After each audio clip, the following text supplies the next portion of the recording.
श्री गुरुभ्यो नमः।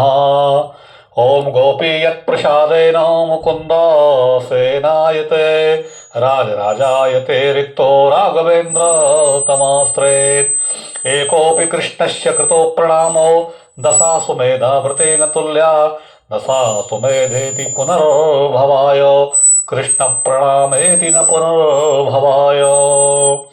धर्म प्रेमी सज्जनों, भगवान का पावन नाम, भगवान का संकीर्तन, भगवान का नाम जप, यही हमारे जीवन का मूल आधार होना चाहिए।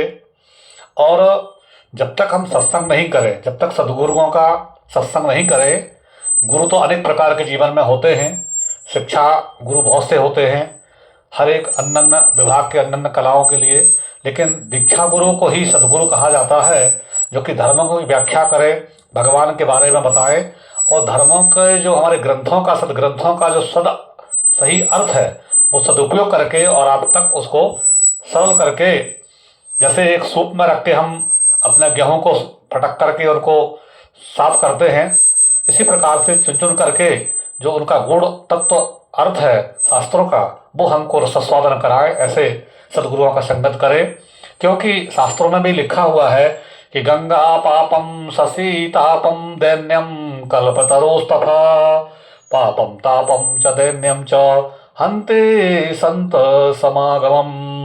अर्थात संतों का संगत करना, सज्जनों का संगत करना ये दुर्लभ है, क्योंकि संत समागम हरि कथा तुलसी दुर्लभ दोय और सुतदारा और लक्ष्मी सब काहू के होय। संत जन कहते हैं कि संसार में दो ही वस्तु दुर्लभ है, संतों का समागम होना, सदगुरुओं का संगति करना।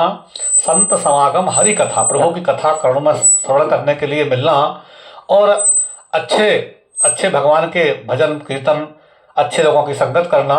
इस संसार में दो ही दुर्लभ चीजें हैं, बाकी धन संपत्ति, पति पत्नी पुत्र इत्यादि धन संपत्ति किसी के भी प्राप्त हो सकता है, चाहे वो पुण्य करे चाहे वो पाप करे।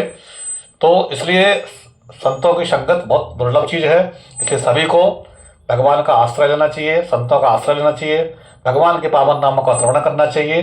धर्म ग्रंथों को यदि आप स्वयं पढ़ेंगे, स्वयं श्रवण करेंगे, तो उतना आपको समझ में नहीं आएगा, क्योंकि उनके जो अर्थ हैं, उनका जो तत्व ज्ञान है वो आपको संतों के द्वारा ही प्राप्त हो सकता है। बोले हर हर महादेव की जय।